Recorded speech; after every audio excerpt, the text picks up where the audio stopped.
Hello dear students, as I promised you yesterday, this video specially talks about 12th BK. 12th BK का जो paper pattern है, इस paper pattern में अगर आप में से किसी को कंफ्यूजन है तो उसको हम आज क्लियर करेंगे and I am also going to share some tips about how you can score maximum. तो इस वीडियो को बहुत ध्यान से देखिए, एंड तक देखिए विदाउट फेल. तो आपके कुछ गाइडलाइंस मैं आपके साथ शेयर कर रहा हूँ फॉर बोर्ड एग्जाम प्रिपरेशन. सबसे पहली इंपॉर्टेंट बात, अगर अभी तक आप बहुत सारी बुक्स फॉलो कर रहे हैं, प्लीज रिमेंबर बोर्ड का paper will be only from the government text book. Okay, government की टेक्स्ट बुक्स में ही पेपर आने वाला है विदाउट फेल, बाहर से नहीं आ सकता, दैट्स द रूल. उसके बाद कुछ भी हो जाए, there are many people who say भाई ये इंपॉर्टेंट है, ये कर ले, वो इंपॉर्टेंट है, कर ले, अरे तूने ये किया क्या, वो किया क्या. Don't run after important questions during the days of exam. आपने अभी तक जो पढ़ा है वही बेस्ट है. अगर टेक्स्ट बुक के कुछ specially solved illustrations, remember my words, mark my words, solved illustrations पे आपने जरूर ध्यान देना है. बहुत बार लोग सिर्फ लास्ट के प्रैक्टिकल प्रॉब्लम्स पे ध्यान देते हैं and they ignore the solved illustrations. Please don't do that. Solve किए हुए इलस्ट्रेशंस कई बार आपके बोर्ड एग्जाम में आए हैं, of course without the solution. Okay, then 1 घंटा रोज लिखने की आदत रखिए. ऑफ कोर्स आपको अभी पता है 10 दिन मुश्किल से बचे, उससे भी कम बचे, but you must write 1 hour every day. नहीं तो आपका रिटन स्पीड, राइटिंग का स्पीड कम पड़ते जाएगा, या फिर अगर आप स्पीड बढ़ाते हो तो आपका प्रेजेंटेशन, हैंड राइटिंग टैफिश होगा. We don't want that. इसके बाद कुछ भी हो सकता है, बीमारी हो सकती है, आपके पेट में दर्द हो सकता है, पीठ में दर्द हो सकता है, बुखार आ सकता है. ये सब चीज़ों को ध्यान में लेकर ही चलना, और कुछ भी हो जाए हमें अपना ईयर बर्बाद नहीं करना है. इसलिए पहली बात तो बहुत ज़्यादा स्ट्रेस मत लो, पढ़ाई को एंजॉय करो. टेंशन या स्ट्रेस होना ज़रूरी होता है, बिना स्ट्रेस के लाइफ में मतलब नहीं है. आप और मैं जिंदा है क्योंकि हमारे ब्लड में प्रेशर है. प्रेशर नहीं होता तो we would have been dead. So enjoy this. इसके कुछ ही दिन बाद आप वेकेशन एंजॉय कर सकेंगे. देन कोई पेपर डिफिकल्ट भी जाता है तो टेंशन मत लो. ओके, एक पेपर में खराब मार्क्स आए तो आप उसको आगे के पेपर में कवर अप कर सकते हैं. सो हौसला बुलंद रखिए, टेंशन मत लीजिए. नाउ एग्जाम हॉल में क्या क्या चीज़ें आपने ध्यान में रखनी है, फॉलो करनी है. 1.5 घंटा पहले पहुंच जाने का. बोर्ड्स ने बोला है कि भाई आधा घंटा पहले पहुंचो, बट आप 1.5 घंटा पहले, specially those who are travelling by train, those who are travelling by any kind of public transport, traffic jam, कुछ भी रीजन के लिए तैयार रहिए. कंसेप्ट ऑफ कंजर्वेटिज्म आपने सुना है ना, उसे प्रैक्टिस भी करना है. ठीक है, सो बिफोर टाइम पहुंचना बेस्ट है, स्ट्रेस नहीं रहेगा, भागदौड़ नहीं होगी. इसके बाद आपको कोई भी क्वेश्चन सॉल्व करना शुरू करने वाले, डोंट जंप. पहले क्वेश्चन ठीक से पढ़ो, ठीक से पढ़ने के बाद फिर उसे सॉल्व करना स्टार्ट करो. Reading is the most important part of solving. इसके बाद I don't need to say anything about it, इसके बिना एंट्री नहीं है. ठीक है, देन और सिर्फ ब्लू और black pen, no red pen, no green pen, no gel pen, काला पेन या नीला ओनली. ओके, और हाँ, once you start writing a paper with black pen, बीच में ब्लैक का ब्लू नहीं करना, ब्लू का ब्लैक नहीं करना. Stick to one type of ink. Carry your own stationery, pencil वगैरह, पेंसिल स्केल. वहाँ पर जाकर ए माई ए बाबा करने का टाइम नहीं आना चाहिए.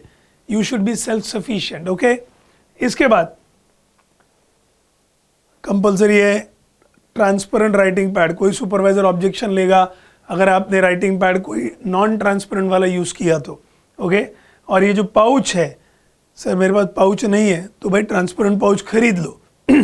दे वांट टू इंश्योर कि कोई भी अनफेयर मीन्स, कोई भी कॉपी करने के किस्से ना हो. और हाँ, आज के ये सब चीज़ें तो नॉर्मल है. कैंसिलेशन अवॉइड कीजिए, ओवरराइट मत कीजिए. अगर आपका लिखने में मिस्टेक हो गया तो कट करके वापस लिखिए. अगर आपने कोई अमाउंट, कोई फॉर्मूला गलत लिख दिया, cut it and re right, but do not over right. Okay sir, उसके लिए सिग्नेचर लेना पड़ेगा सुपरवाइजर का. सिर्फ अगर आपने हाफ पेज, फुल पेज, बड़ा कुछ काट छाट हुआ तो, एक आध लाइन, दूसरा लाइन कट हुआ तो you don't need to bother the supervisor. पर ओवर राइट नहीं करना, कट करके लिखना. बहुत इंपॉर्टेंट चीज़, स्मार्टफोन या स्मार्ट वॉच एग्जाम में अलाउड नहीं है. सो एग्जाम हॉल के वेन्यू पे ही पहन के मत जाना, क्योंकि आपको बैग्स वैसे भी बाहर रखने हैं. बाहर रख दिया, किसी ने चोरी कर लिया तो वो अलग टेंशन हो जाएगा. So these are the guidelines that you should follow in the exam hall. I hope they have helped you.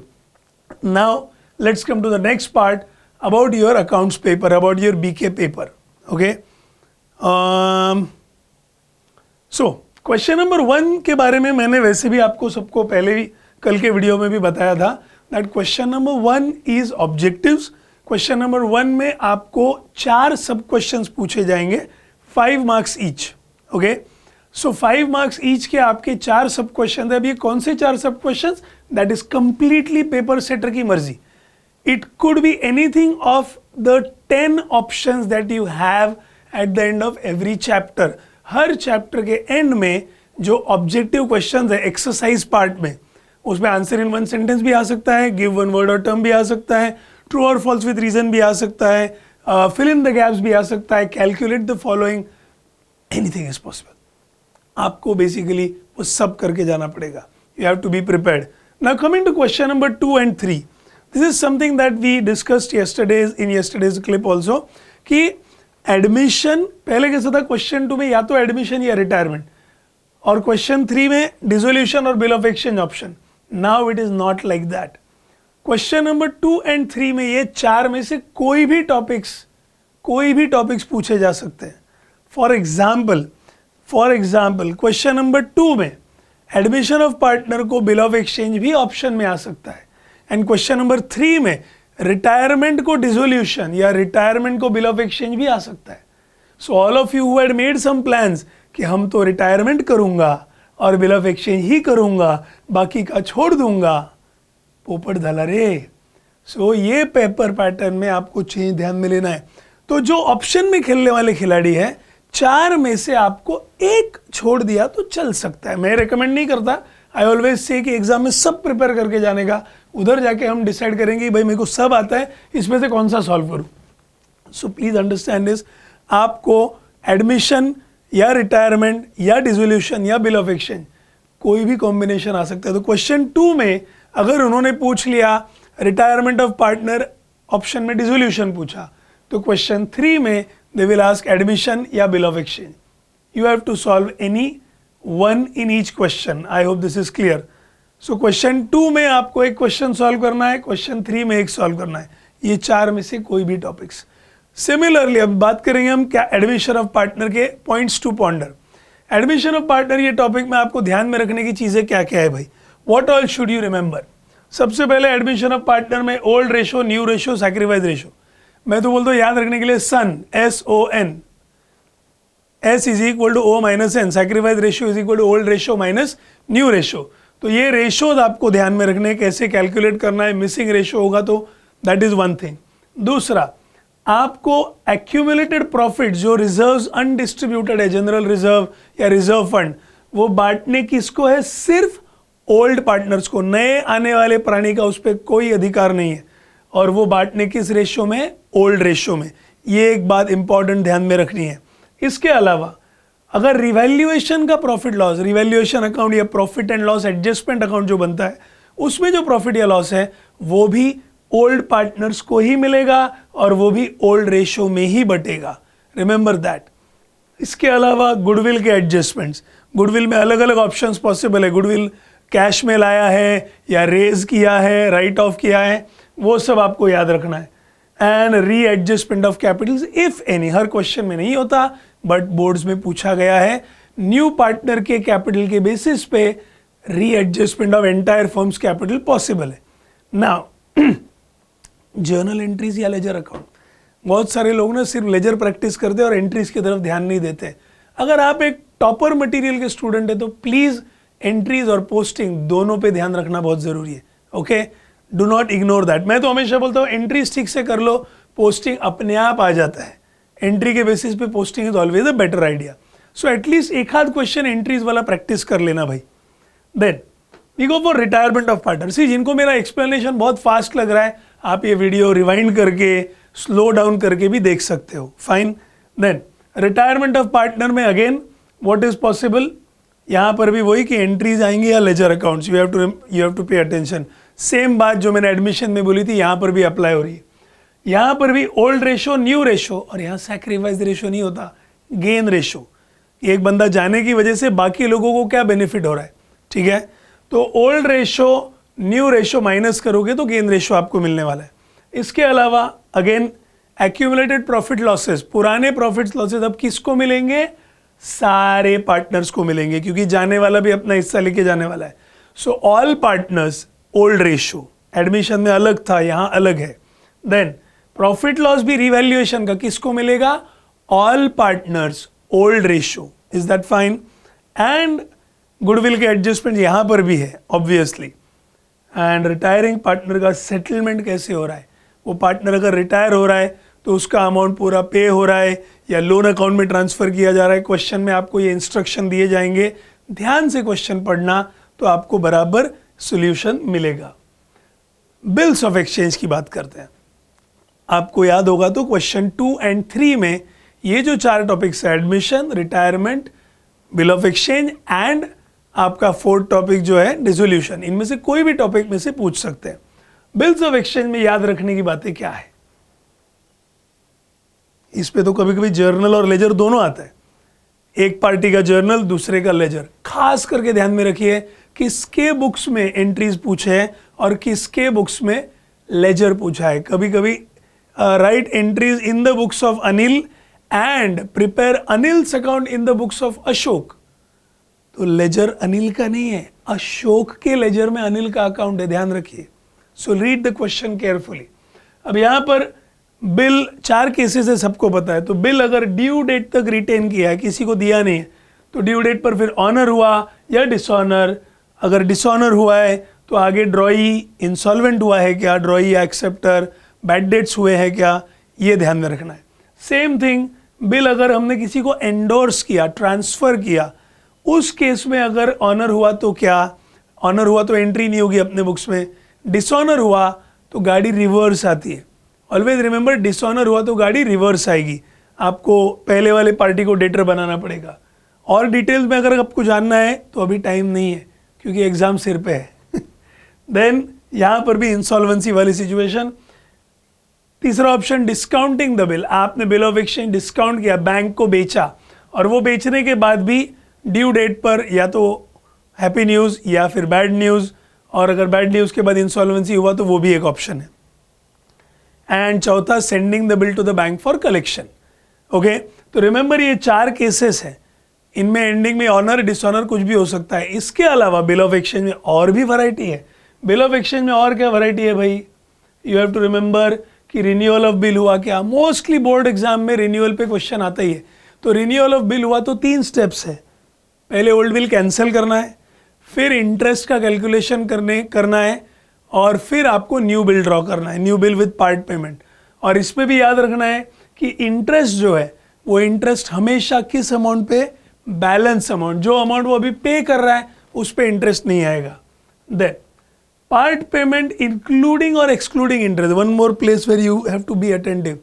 कभी कभी 20,000 का पुराना बिल कैंसिल हो गया और पार्ट पेमेंट हो रहा है 10,000 विथ इंटरेस्ट, या पार्ट पेमेंट हो रहा है 10,000 एंड बैलेंस पे new bill with interest. Question में ध्यान से देखना है कि इंटरेस्ट का अमाउंट ओल्ड नए बिल में इंक्लूड हुआ है कि इंटरेस्ट का अमाउंट पार्ट पेमेंट में पे हो रहा है। चाहे इंटरेस्ट का अमाउंट पार्ट पेमेंट में हो या अलग हो, remember that interest will be charge only on the balance. सीधी बात है, जो अमाउंट वो आज पे कर रहा है उस पर इंटरेस्ट थोड़ी लगेगा। देन इसमें भी फिर से ऑनर डिसऑनर हो सकता है। नोटिंग चार्जेस क्वेश्चन में लगे हैं कि नहीं लगे वो देखना है। नोटिंग चार्जेस के बारे में याद रखिए, noting charges are paid by the drawee. Drawee के जेब से नहीं जाएगा, उसको बेयर करना है। Noting charges are paid by the holder, जिसके हाथ में बिल था वो पे करेगा, लेकिन सहन किसको करना पड़ेगा? ड्रॉई को, एक्सेप्टर को, क्योंकि उसकी गलती है। एंड देन इधर ड्रॉअर का अकाउंट या ड्रॉई का अकाउंट, मैंने पहले भी बोला ध्यान रखना है। इंसॉल्वेंसी हुआ है, और हाँ एक last option retirement of bill. तो ड्यू डेट के पहले अगर ड्रॉई पे करता है तो रिटायरमेंट के केस पे भी डिस्काउंट लगता है। Now please remember one common link, retirement हो या रिन्यूअल हो या बैंक में बिल जाके डिस्काउंटिंग किया हो, द कैलकुलेशन ऑफ इंटरेस्ट और discount, the calculation of interest और discount is always for the period remaining. अगर आपने 3 महीने का बिल ड्रॉ किया है 3 मंथ्स का बिल है, 1 मंथ के बाद डिस्काउंटिंग किया, that means you will calculate the discount only for 2 months. Simple सी बात, ये बात को वापस एक बार देखिए, 3 महीने का बिल है और 1 महीने के बाद डिस्काउंटिंग किया या रिटायर किया, तो जो डिस्काउंट कैलकुलेट होगा it will be for 2 months, क्योंकि 2 महीने बाकी है। Fine, this is about question 2 and last part of question 2 and 3 is dissolution. So dissolution में पॉइंट्स टू पॉन्डर, यहाँ पर भी एंट्रीज या लेजर आ सकता है, तो एंट्रीज वाला एटलीस्ट एक क्वेश्चन स्टडी कीजिएगा। अब सारे जो एसेट्स है वो रियलाइजेशन अकाउंट में ट्रांसफर होंगे एट बुक वैल्यू। कितने में वो बेचे, कितने में वो टेक ओवर हुए, वो इंपॉर्टेंट नहीं है। रियलाइजेशन में वो बैलेंस शीट से एज इट इज जाएंगे, लायबिलिटीज भी जाएंगे at book value. Okay, assets सब डेबिट में जाएंगे, लायबिलिटीज सब क्रेडिट में जाएंगे। एसेट्स बेचे हैं तो जो actual amount, you are not suppose to calculate profit loss at time of each sale. जो अमाउंट में बेचा, actual selling price, realisation price आप रियलाइजेशन अकाउंट में रिकॉर्ड करोगे। लायबिलिटीज भी एक्चुअल अमाउंट, रियलाइजेशन एक्सपेंसेस होंगे, तो एक्सपेंसेस कौन बेयर कर रहा है वो भी देखना क्वेश्चन में, वो हिसाब से पोस्टिंग करना। कभी फर्म बेयर कर दिए, कभी कोई पार्टनर बेयर करता है, you have to pay attention to that. Then partner का लोन अगर सेटल किया है तो वो कैसे सेटल हुआ है, फर्म ने पे किया है कि कोई पार्टनर टेक ओवर कर रहा है, वो ध्यान में रखने की बात। एंड रियलाइजेशन का प्रॉफिट लॉस। ओके, अब रियलाइजेशन के प्रॉफिट लॉस के बाद पार्टनर्स का सेटलमेंट, सेटलमेंट ऑफ पार्टनर्स, तुरंत पेमेंट कैसे हो रहा है, कोई दूसरा पार्टनर टेक ओवर कर रहा है, सारे ऑप्शंस टेक्स्ट बुक में ही है। ओके, इतना ही नहीं, आपको इंसॉल्वेंसी के बारे में भी डिसोल्यूशन में ध्यान में रखना है, क्योंकि इंसॉल्वेंसी के टाइम क्या क्या पॉसिबिलिटीज है, या तो एक पार्टनर इंसॉल्वेंट हुआ है या फिर 2 पार्टनर्स, और बहुत rarely all partners insolvent. 12th के आपके टीचर ने एक आध क्वेश्चन तो ऐसे कराया ही होगा। जनरली बोर्ड्स में इंसॉल्वेंसी आया तो 1 या 2 पार्टनर्स का ही आएगा, सब पार्टनर्स इंसॉल्वेंट ये नॉर्मली 12th में नहीं पूछते, but normally underline disclaimer. Okay, so this was about question 2 and 3. I hope you have understood this. I hope you have got the hang of it clearly. Question number 4 to 7 ये हम इस video के second part में करेंगे. Okay, so right now I am just reminding you, we discussed some general tips and we also discussed about question 1, 2 and 3. For the remaining part, please check the next video. Thank you and all the best.